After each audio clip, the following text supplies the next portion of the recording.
ఆచార్య భరద్వాజ సేవా సంస్థ సులూరుపేట వారు గత 3 సంవత్సరాలుగా 10వ తరగతిలో అత్యున్నత ప్రతిభ కనబర్చిన ప్రభుత్వ పాఠశాలలోని విద్యార్థులకు నగదు ప్రోత్సాహం మరియు ప్రశంసా పత్రాలు అందజేస్తూ వస్తున్నారు.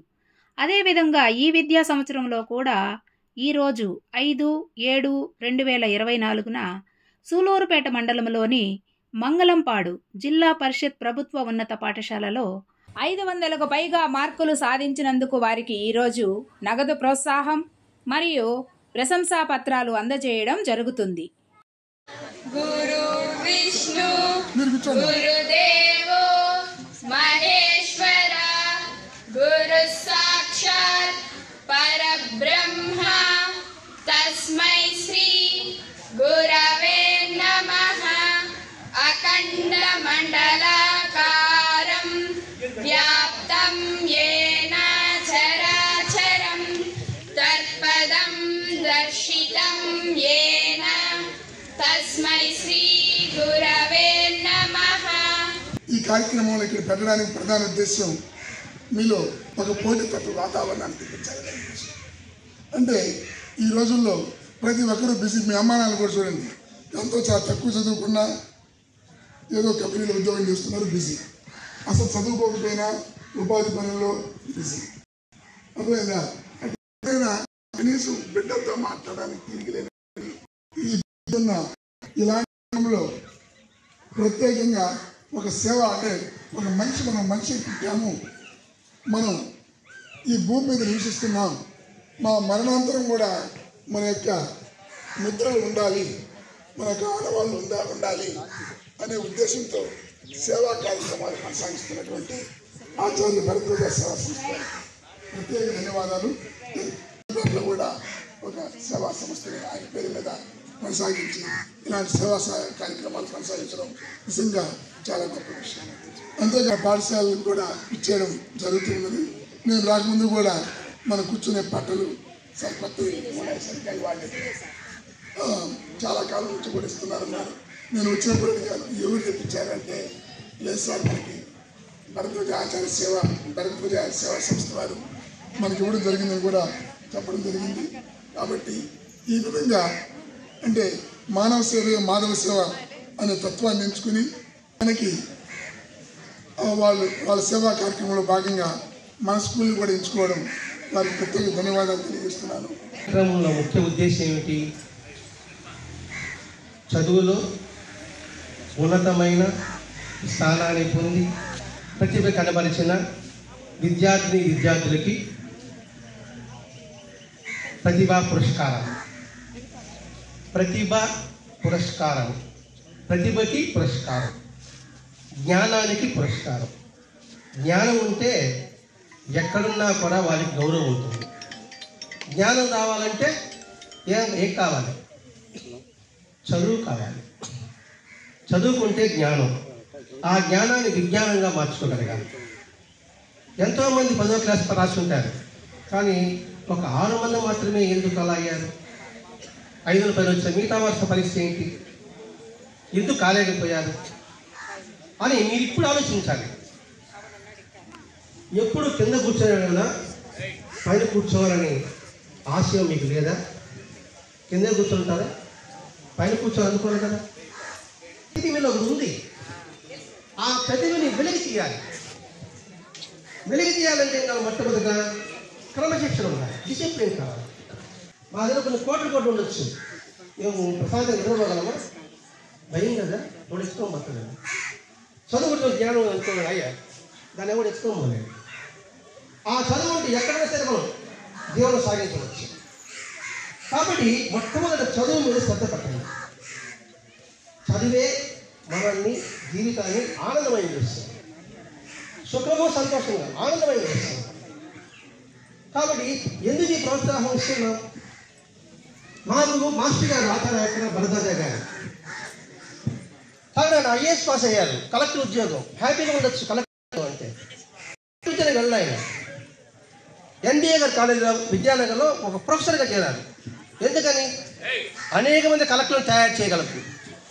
కలెక్టర్ తయారు చేయగలరా? చేస్తాడా? చేయలేదు. అది ఉపాధ్యాయులు అనేక మంది కలెక్టర్ని చేయొచ్చు, అనేక మంది డాక్టర్లను చేయొచ్చు, అనేక మంది విద్యుల్ని చేయొచ్చు, అనేక మంది పారిశ్రామికవేత్తలను చేయొచ్చు. అది ఉపాధ్యాయ వృత్తిలో ఉన్న గొప్ప విశేషం. కాబట్టి ఆ జ్ఞానాన్ని మీరు అందరూ పెంచుకోవాలి. ఆ పెంచుకోవాలంటే నేను గుర్తుపెట్టుకోండి, విజయానికి మనకు మొట్టమొదటి మూల కారణం ఏంటంటే మనలో సహనం ఉండాలి, అంటే ఓపిక ఉండాలి. చదువు అనేది కొంత కష్టంగా అనిపించవచ్చు, కానీ దాని ఫలితం మాత్రం అధికంగా ఉంటుంది.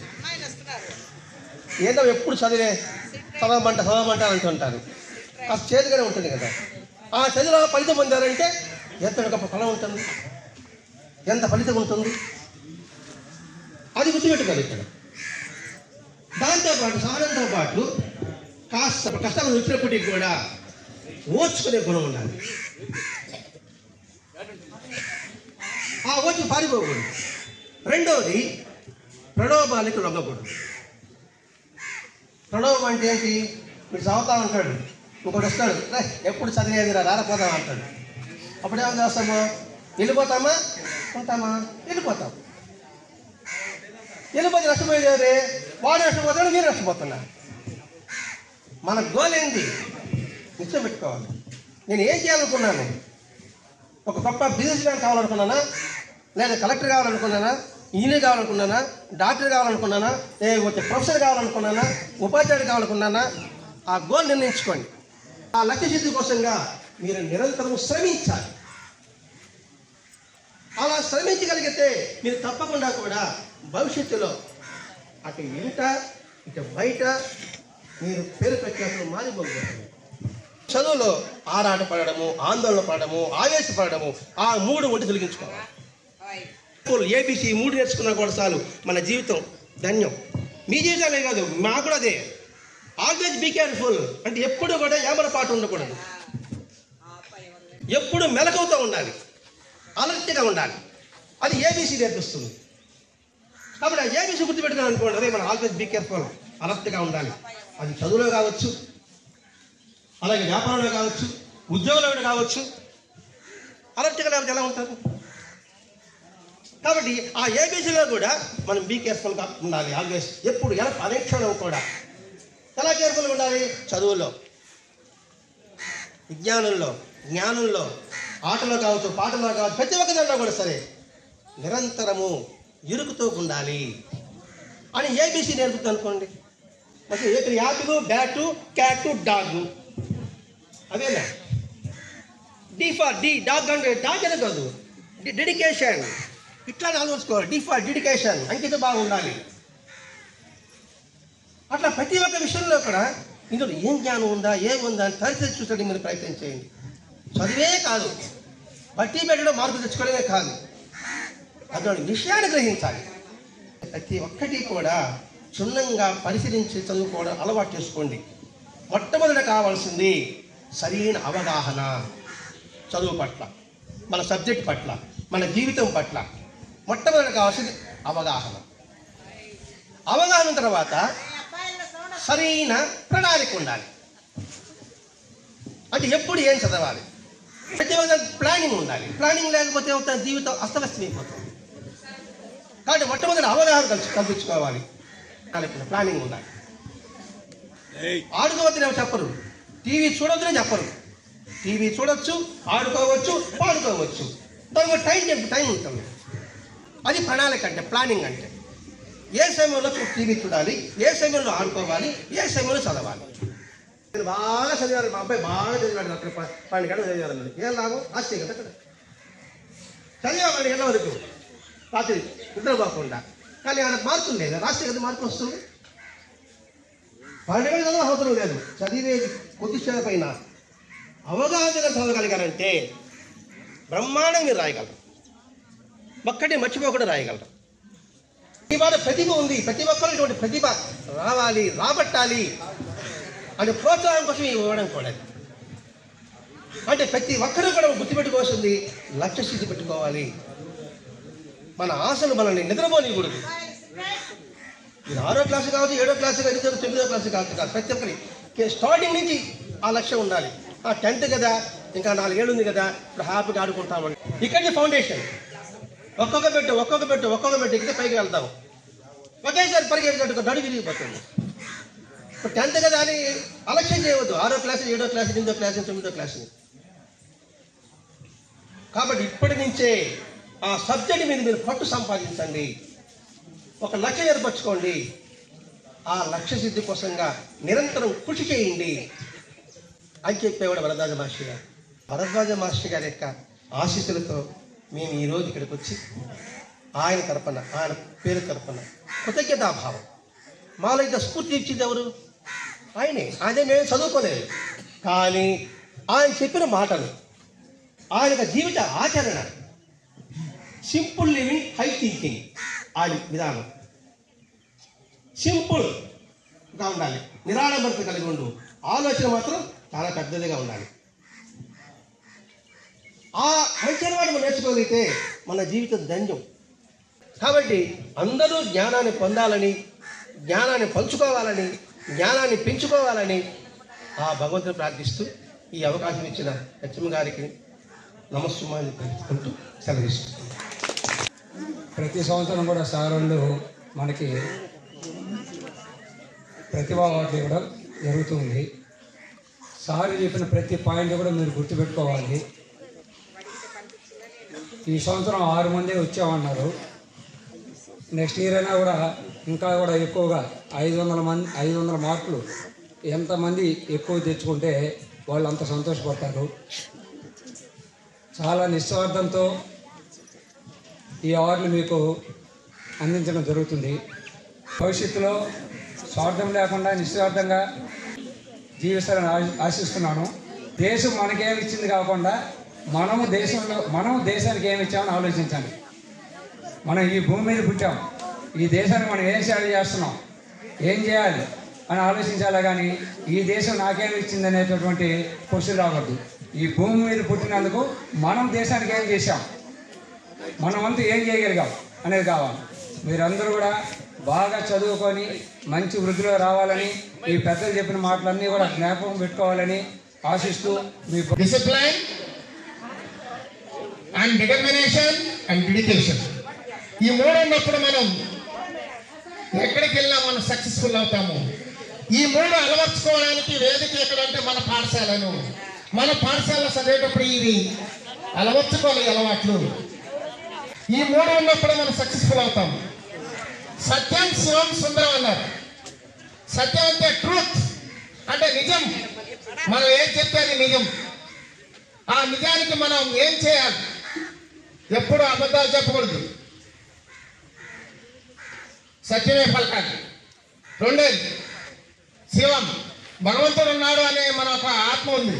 ఆ భగవంతుడి రూపంలో వచ్చినటువంటి ఆచార్య భరద్వాజ గారు, ఆయన భగవంతుడి యొక్క రూపం అనుకోవాలి. సో వాళ్ళ తరఫున వచ్చినటువంటి కమిటీ మెంబర్స్ సేవా దృక్పథం, మానవ సేవే మాధవ సేవ, service to mankind is service to God. ఈ అలవాట్లన్నీ కూడా మనం అలవర్చుకోవాలి. పాఠశాల నుంచే ఈ దృక్పథాలను అలవర్చుకోవాలి, ఈ గుడ్ హ్యాబిట్స్ని అలవాటు చేసుకోవాలి. సత్యం, శివం 2 అయిపోయింది. ఇంకా ఇంకేంటిది? సుందరం, బ్యూటీ. Everything is beauty. మన పాఠశాలలో ఉంటే విద్యార్థుల బ్యూటీ, మన పాఠశాల ఆవరణం బ్యూటీ, మనం వచ్చినటువంటి ఈ సమావేశాలన్నీ కూడా బ్యూటీ, సుందరమైనది. పిల్లలే పాఠశాలకి సుందరం, పాఠశాల ఆవరణ ఉన్నటువంటి వృక్షాలే సుందరం, పాఠశాలలో ఉన్నటువంటి ఉపాధ్యాయుల సుందరం. ప్రతిదీ కూడా పక్షులు, జాతులు, మనుషులు, ఇవన్నీ నగ్న సత్యాలు. సో ఇవన్నీ ఎక్కడి నుంచి వస్తున్నాయి? నేచర్, ప్రకృతి నుంచి మనం ప్రతి ఒక్కటి నేర్చుకోవాలా. అదేవిధంగా మన పాఠశాలలో ఉన్నటువంటి విషయాల్ని కేవలం పాఠ్యాంశాలు నేర్చుకోవడం కాదు. పాఠ్యాంశాలు అంటే సత్యం, శివం, సుందరం, ప్రతిదీ కూడా నగ్న సత్యమే. నువ్వు పాఠ్యాంశాలు నేర్చుకునేది కాకుండా బయట నేర్చుకునే విషయాలు కూడా అవన్నీ కూడా సత్యం, శివం, సుందరం. సో ఈ అవకాశాన్ని ఇచ్చినటువంటి నొక్కు అజయ్ 569 మార్కులు. మీరు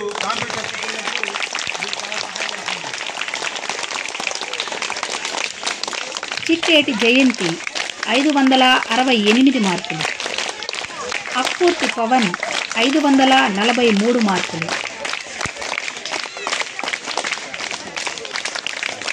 వేలూరి చందన 522 మార్కులు. గుండుపోయిన లహరి 509 మార్కులు. లుక్కు అశ్విని 508 మార్కులు.